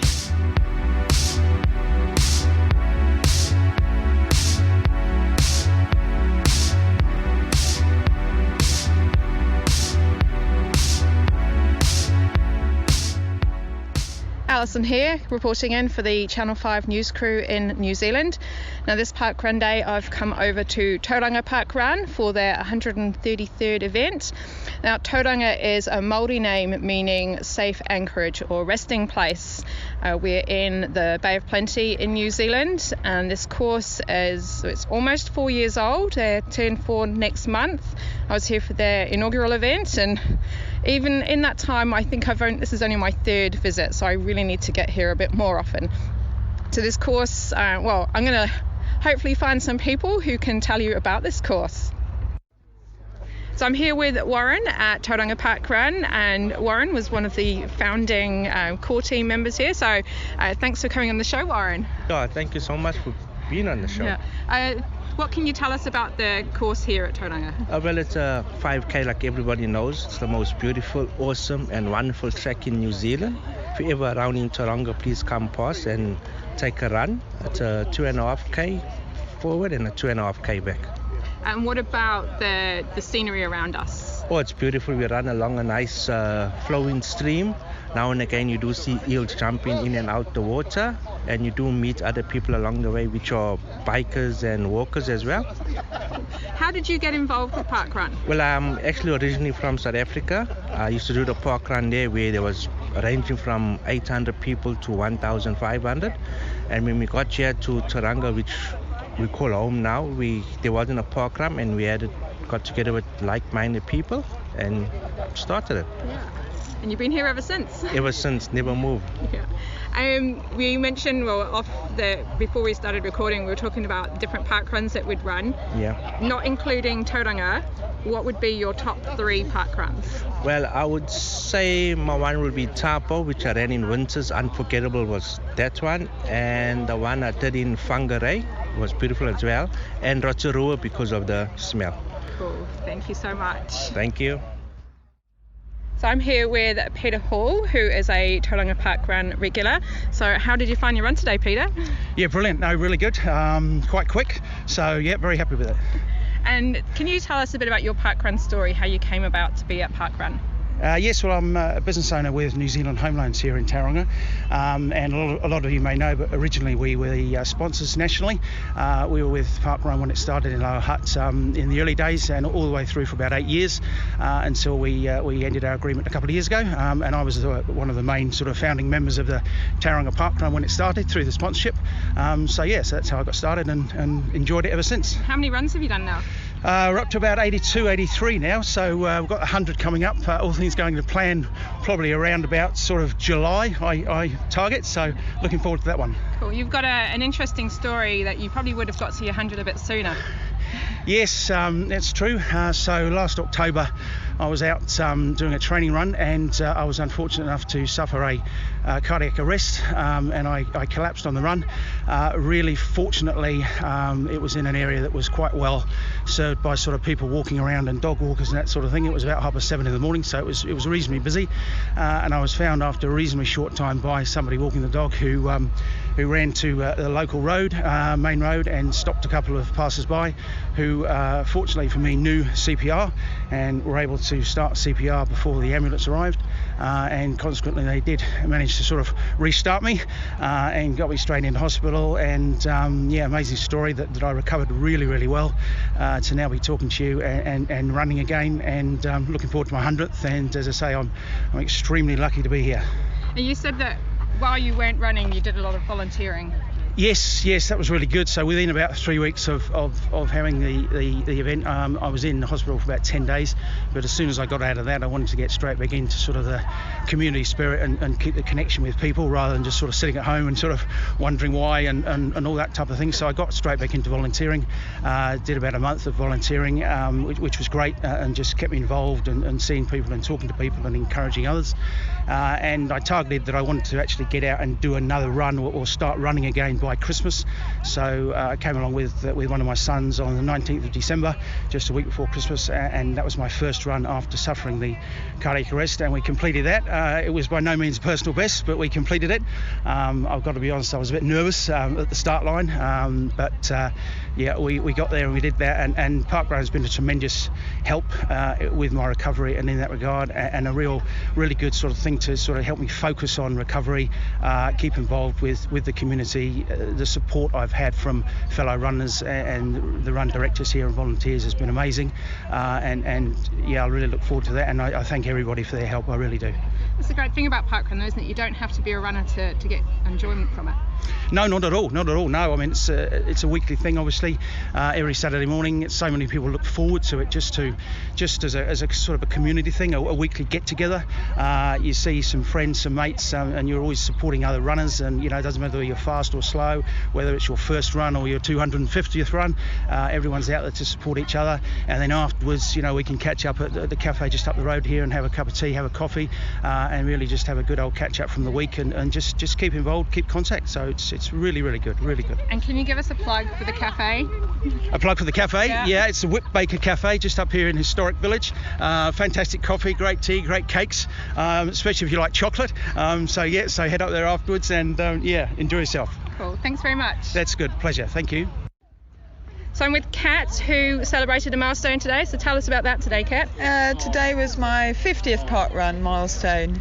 Wow, that's pretty awesome. Yeah, no, really pleased with that. And actually, I just noticed you've got a book in your hand, how parkrun changed our lives.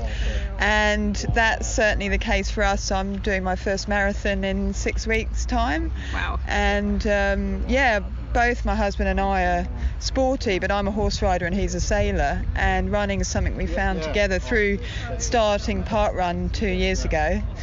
And we run for every other day now, and we've done some bigger trail runs, and parkrun is where we really push ourselves. And it's addictive. We're totally addicted to parkrun, and it has changed our lives. So, what was it like the first time you came down to this parkrun? The main thing I noticed is how friendly and supportive it was. Right from is there any first timers here, and everyone gives you a clap when it's your first run. And everyone sort of, chats to you, smiles at you, and you get to know it's like a real community.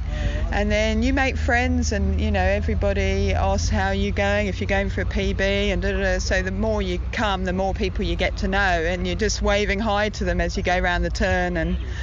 And it really is a social community of supportive, friendly people. And I think because it's a voluntary run organisation, it's got that vibe about it where no one's making money out of it. Everyone's here for the right reasons, and we got into a bit of volunteering as well. We do our turn at the run director, and it's just that all-round feel-good factor in every way. About your own fitness, about friendships, about being supportive, about being a community-based sport, something for everyone, all levels of fitness. There's no kind of elite group. You can bring your dog, you can bring your baby. Something for everyone. Yeah. And how was your run today? Oh, pretty good. I wasn't going for a PB, but actually a friend started pushing me for the second 2.5k round the turn, and so I ended up going pretty hard, and I was telling him to go away and leave me, but he wouldn't. He said, no, it's your 50th parkrun, you have to push, and he paced me, and so I ended up pushing really hard. So I don't know my time, but it was exhausting. Oh, well done. In one word. Yeah. Cool, thanks very much. No worries, thank you. Well, that wraps up another successful parkrun day here at Tauranga Parkrun. If you do come over to New Zealand, make sure you come over to the Sunny Bay of Plenty. And if you do Tauranga Parkrun, you must get to the Whipped Baker afterwards for coffee and the fresh cream donuts. I'll see you the next time. Hello Parkrun adventurers, this is Mark reporting in for the Channel 5 news crew, and today we've adventured down the Hume Highway from Canberra to Melbourne, and we're actually at Lalor Parkrun, and it's in Whittlesea Gardens in Lalor. We'll have a parkrun and then we'll have a chat to a few people here today. All right, I'm here at the finish line with Melissa. Good morning, Melissa. How was your parkrun today? It was warm, warmer than I thought it'd be. Yeah, there was a bit of pitter-patter on our caravan roof this morning. A bit nervous about the rain, but thankfully it held off for the start, which was really nice. But yeah, nice day here at Lalor Parkrun. And what got you into parkrun?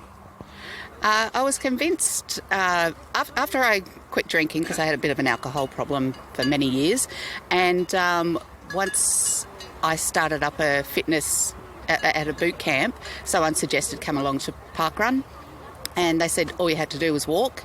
And so I did a lot of walking on the first parkrun, and as it turns out, I fell on my first parkrun, and I may have done some damage to my wrist, but I never got it looked at, so couldn't use it properly for about a year later. But I still come back the next week and just kept coming back and coming back. So this has been a big part of your recovery? Running in general, and also joining a running club and having that big community, wider community. So there's a few people here that are graduating the Lalor Running Club Walk to Running program. What can you tell us about that? I did it 3 years ago, so I didn't think that I would ever run 5 kilometres. It was a goal, running 5 kilometres non-stop. But yeah, I was encouraged and went through the program, and it actually worked. I didn't stop. I kept going, and I actually got a bit of white line fever at the end and sprinted for the finish line. Yeah, I think wow. to get it over and done with. But yeah. And how does the program work? Slowly build you up from, say, 30 seconds of running, 60 seconds of walking, to then gradually up to 2 minutes of running, 30 seconds of walking, just up until like a continuous 35 minutes or 5K. That's excellent. And how long ago did you graduate? 3 years ago.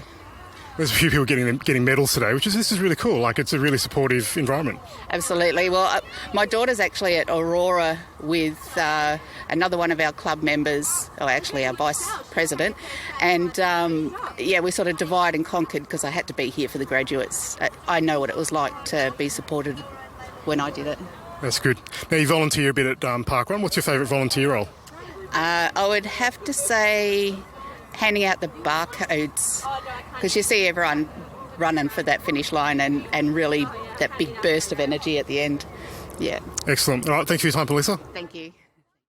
I'm here with Michelle, who's actually one of the graduates today. Congratulations, Michelle. Oh, thank you. What can you tell us about the running program you've just finished? So it was an 8-week walk to run program that took me from doing nothing to running, and it's been really good. So supportive, the team at Lalor Running Club and at Lalor Parkrun, and I ran non-stop 5Ks today, and I didn't think it was possible. That's fantastic. Well done. Thank you. This could be the start of many things for you. It could. Some of the others I've been running with have been talking about, 10Ks and half marathons, so it's getting me a bit excited about that. So I'll tell you a bit about me. Yes. So I started exactly the same as you many years ago, doing just walking parkrun, and to date I think I've done about 9 half marathons and completed my first full marathon here in Melbourne a couple of years ago. So awesome. You'd be surprised what you can do. Somebody had told me when I first started that I'd be running half marathons and marathons. I'd laughed at them. So yeah, that's me at the moment, but it does sound like a bit of a dream, and I'd love to one day. yeah, look, just build up to it, So maybe the next thing is a 10K and 14 and half marathon from there. So has this been the only parkrun you've been coming to? No, I have been going the last few weeks. I mainly go to Aurora in Epping, but the last month or so I've done a few tourists to Diamond Creek and Warringal Parkrun lands. Which has been your favourites? I don't really like Warringal, actually. Yeah, only been there once. Well, we're coming back to Melbourne in a couple of weeks, so we've got to find another parkrun to come to, so looking for recommendations. Yep. Have you been to Albert Lake? Yeah, that one's really nice too. It's a bit of a distance. Warringal Parkruns or Diamond Creek, good ones. All right. So you've got a lucky prize today as well. You've got a pair of Steigans. Yes. They're very comfortable socks. Yes, I'm very excited about these. Oh, you can wear them maybe at your first half marathon. Yeah, thank you. So the crowd here is cheering in another graduate today at Lalor Parkrun. I'm here with the ED, Kieran. Good morning. Good morning, how are you going? Good, thank you. Thank you for having us at Lalor Parkrun today. Nice day. Thankfully the rain stopped just in time for the start. Yes, absolutely, yeah, and there was no wind, so all good. Yeah, no, I've heard there's a bit of a vicious wind when running down the back straight there. Yeah, with about 4K, about 3.5K, 4K, there's a big hill. Well, we call it Mount Lalor, but people just say it's a little hill. But yeah, not very good when you have a bit of a headwind. And how long have you been here at Lalor Parkrun? I came basically around event number 5 or so we're up to about 214 now. So I became a run director probably around 11 or 12 weeks into it. So, yeah, enjoying it. Yeah, it's a good little course here. Can you give us a description for our listeners of the course? It's basically an out and back course. With, there's two little differences. We do the bridge. We do a bridge on the way up, and then we don't do it on the way back. And then we just go around. We got a bit of a lake. We just go the opposite way to the finishing line, basically to where we started. So it's a mainly gravel course around the park area, and then there's the main out and back part, which is all on a bit of concrete path there. And as you said, bit of long straight hills, which is quite deceptive for an out and back. It felt like I was always running uphill. What's the story there? Well, it used to be worse. We used to do the hill, and then we had to go up the bridge as well. We switched that around. We do the bridge at the start now when we have your fresh legs, and then you don't have to do it on the way back. So. It's a bit easier, and the last 500's pretty much downhill. So, and do you get out and about to see many other park runs in the area? I'm probably not the best to do the touristing, but because I only live 700 metres away from here, awesome. so the majority of mine are Lalor parkrun. But yeah, I've done a few in Wales, England, and Ireland, obviously back home.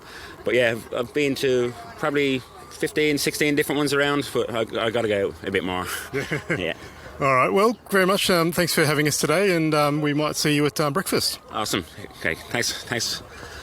All right, so that's us done here at Lalor Parkrun. We've actually just finished breakfast at a cafe where the parkrunners from Aurora Parkrun also joined us, so it's good to have a chat with a few other people. Now, on last week's podcast, if you listened, there was a lot of chat about Tasmania between Olly and Mel, and that's where we're off to next. So in Dazza's Cafe chat this week, how about you give us your recommendations of parkruns that we should hit up in Tassie while we're there? Anyway, we'll catch you next time on the Parkrun Adventurers from Tasmania. Howdy parkrunners, Toc reporting in for the Channel 5 News crew. Today we've travelled to Peppertree Parkrun at Bacchus Marsh, which is west of Melbourne, bit of a fruit and veggie growing area. Looking at the course, looks like it's a bit of a trail course along the edge of a river. Looks really pretty. Fair to say that it could be a little bit moist underfoot, but we'll get out, have a run and see how we go and see what this trail's like, and then talk to a couple. Howdy parkrunners, so we've run Peppertree Parkrun. It was a lovely little course, and I'm here with Adrian at the finish line. Adrian's the run director today and also the event director at Peppertree. Adrian, get you to give us a bit of a description of Peppertree Parkrun. Wow, a nice gravel track with its own little fairy village along the Werribee River. It's just a nice little path in the middle of town, and it's nice. It's like one of those little isolated areas in town. You've got houses all around, but as you're running up along the track, you wouldn't know that there's a house around. It's a nice little bit of bush to run through. So it's actually a really nice little course you've got there. Yeah, we're on as you go along the course, the houses are probably 40 metres above you. I was actually looking this morning when I was putting out the cones at the far turnaround and having a look at the rooftops. I go, gee, that's a long way up. And yeah, you're right beside houses, but a long way away at the same time. So here at Peppertree today was event 12A, I believe. Well, 13 might be unlucky for some. So you kicked off just before the pause, and you've come back into it. So a few events down now. Yep. How's it all going at Peppertree? Yeah, pretty good. Our volunteer roster is starting to establish itself and be getting some regular volunteers coming along now, so that's really good. Not having too much trouble finding volunteers, a little bit. I'm getting some great help from friends from other parkruns giving me shout-outs and coming along and helping out as well, so that's really good. No, it's really good. A bit of parkrun love getting shared around. Oh, and truly. So what's your background in parkrun? How did you get involved in parkrun?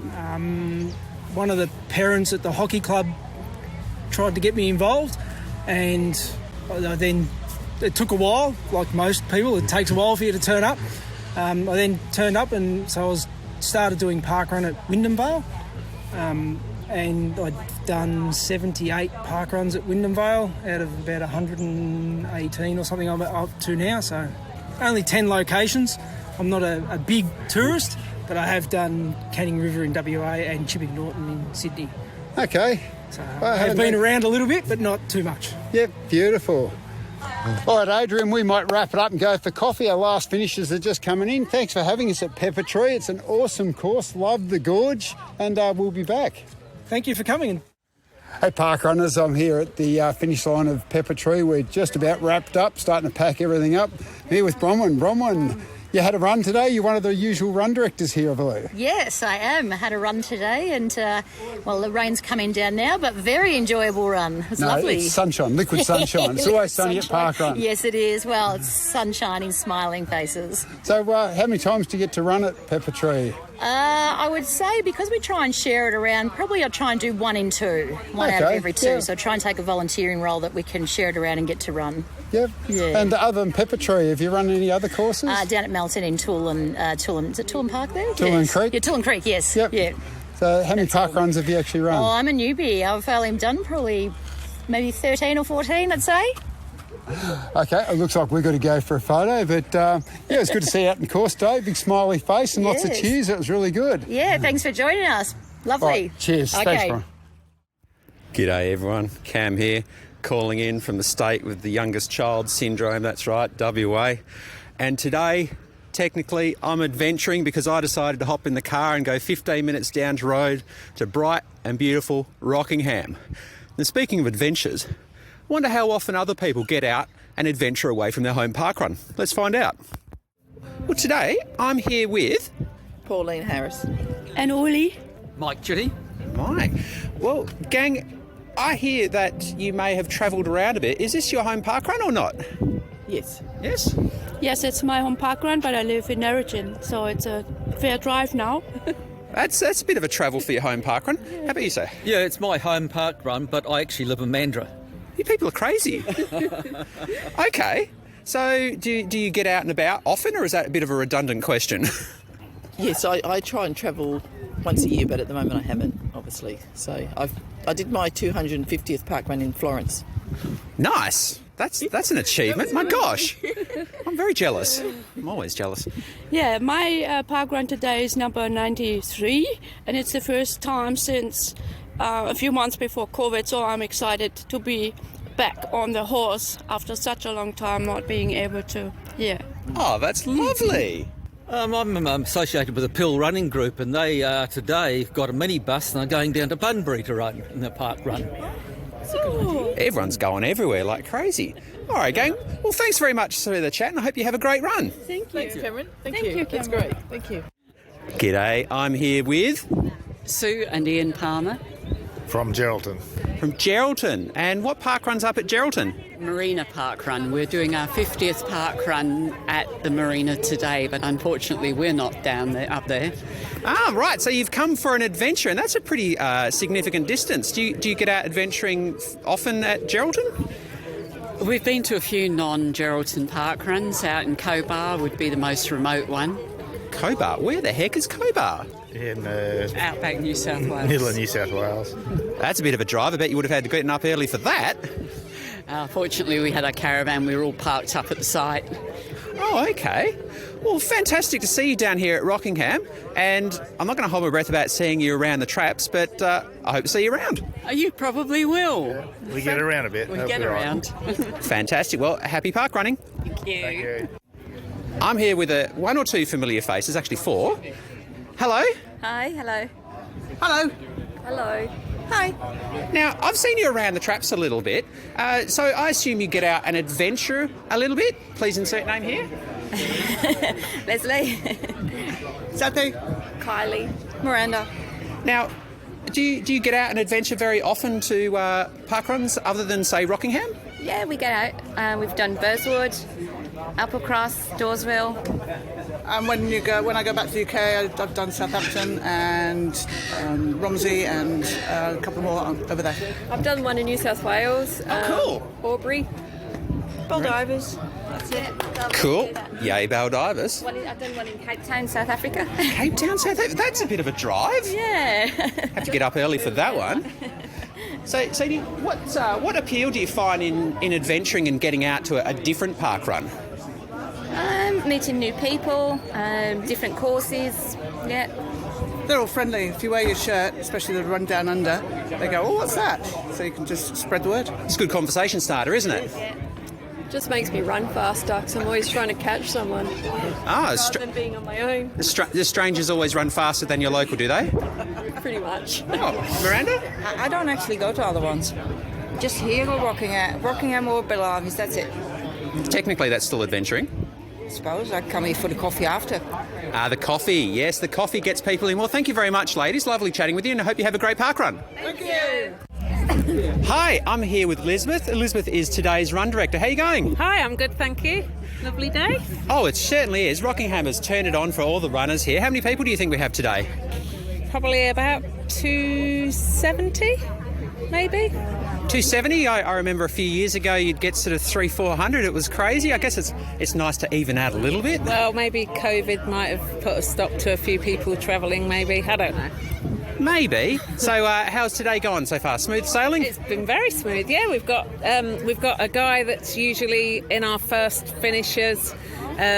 He's doing timekeeper today because he's had an operation, so instead of running he's volunteering, and we've got some new people that have never volunteered before that are stepping in. First time volunteers, that's excellent. Maybe they heard the news about the volunteer shirts where we get more sort of milestones for that. Do you think that's an influencing factor? I hope so. That's why I started doing it, and I'm still going.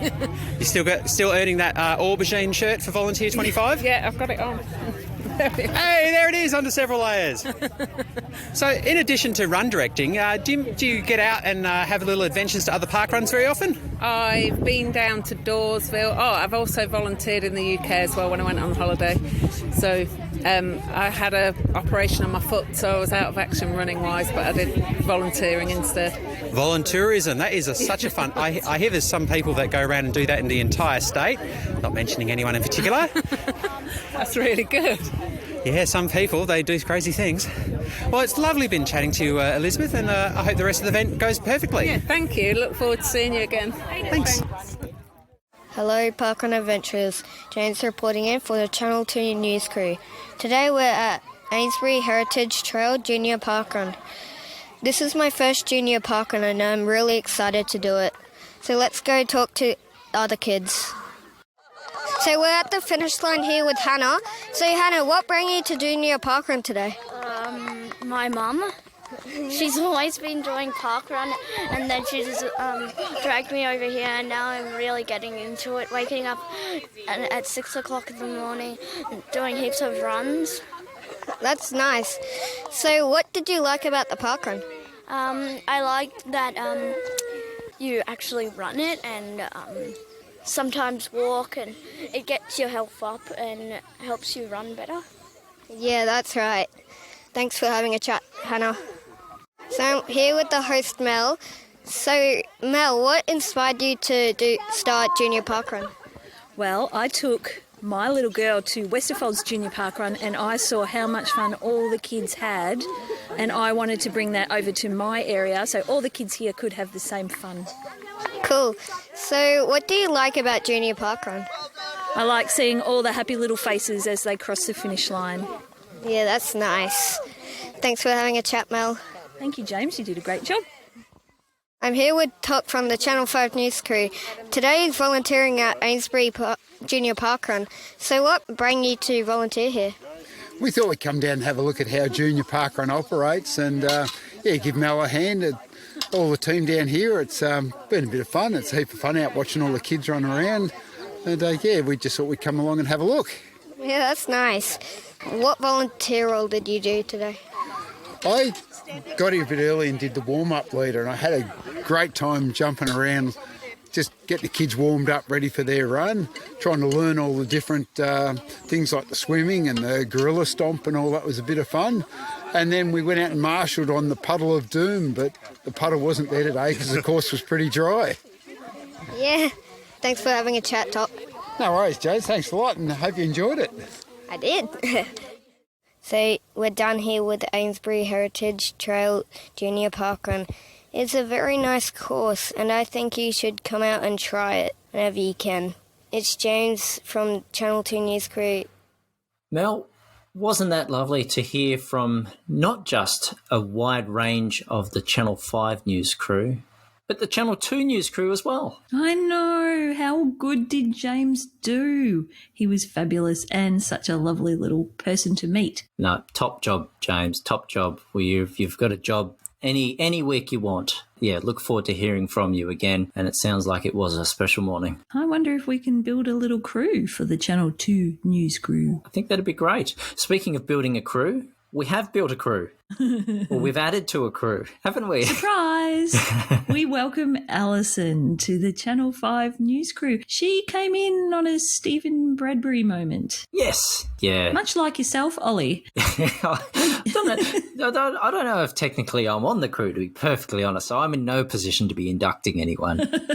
Pass this one all to you, Mel. No, but we're very pleased to welcome Alison. She has been doing a fabulous job with her roving reports from New Zealand and helping us to engage with our audience over there across the ditch. Yeah, that's it. And look, for anyone that hasn't seen it, that hasn't seen Alison's blog, in true Molly style, do yourself a favour and go and check out her new e-zine, which you'll find on our Facebook page with a link. Yes, and Alison's blog as well runs with the barcode. And what would we do without somebody to correct us on our pronunciations when we make a mess of them? That's right. It's much appreciated. Thank you, Alison. But if anybody else would like to correct us on our pronunciations or our incorrect recollections of UUs or other such things, you can contact us on our email, which is parkrunadventurers@gmail.com. That's right. It's all welcome. Constructive criticism goes a long, long way.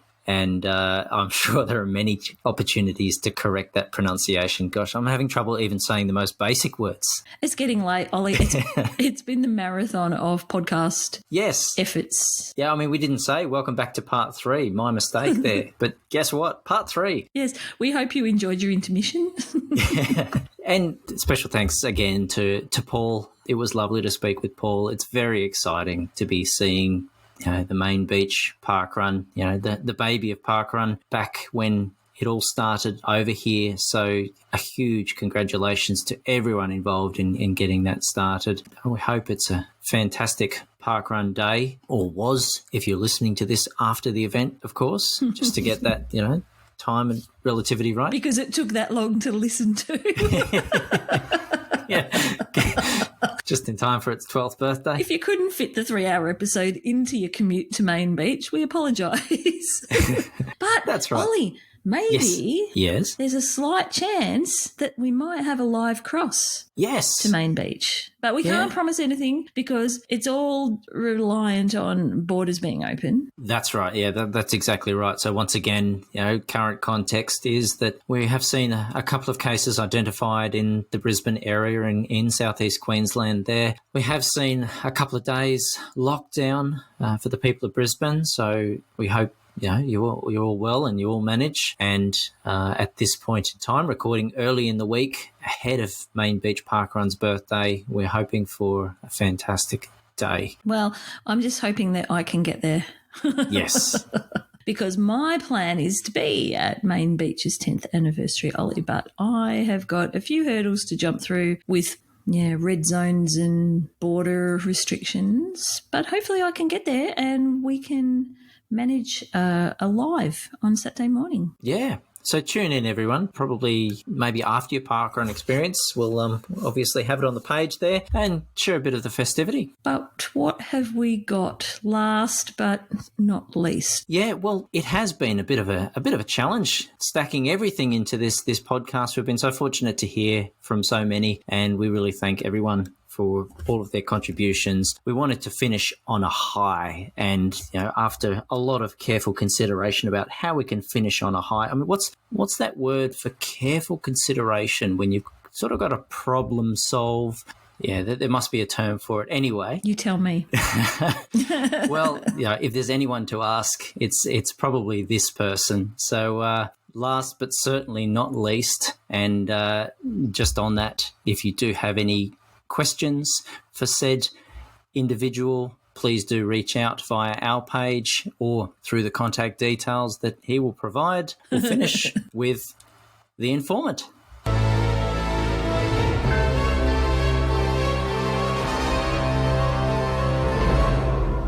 This is the Informant. These are unofficial stats. They may differ from the stats you read elsewhere. They are only current at the time they are collected, with a 100% chance of an error from time to time. One event launched this week at Currambong, New South Wales. Stalking the Facebook pages, we see Avondale University College Parkrun is a mostly flat, mostly trail parkrun and was attended by just under 250 participants.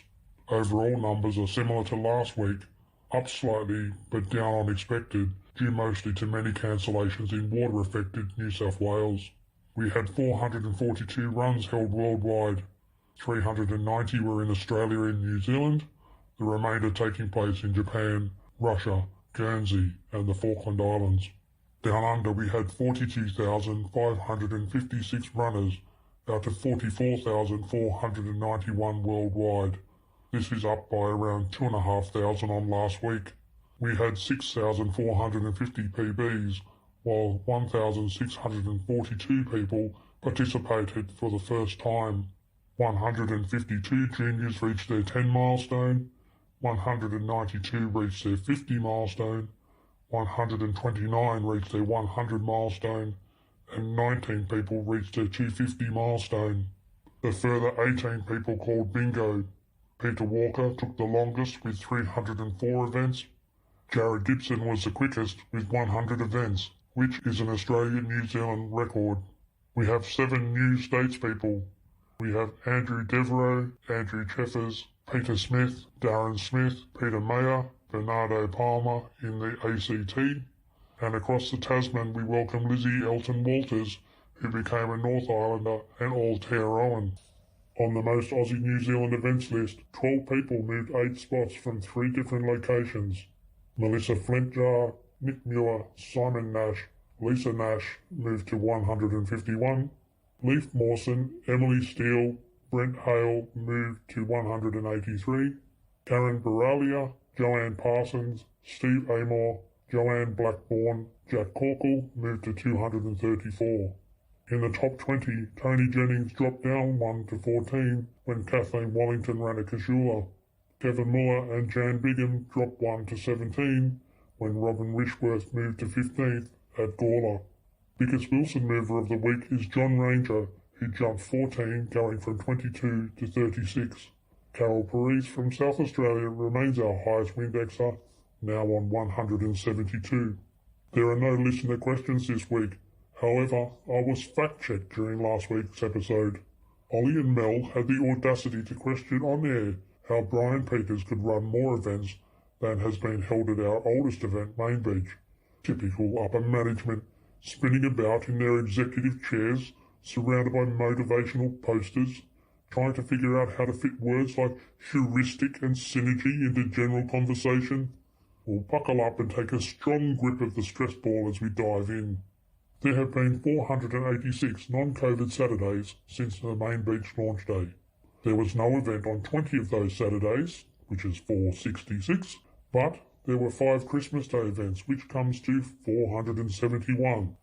Brian has had 486 non-COVID Saturdays available. He has missed or volunteered on 24 occasions, which takes him down to 462. He has run on the 5 Christmas Days and 12 New Year's Days, totalling 479 runs.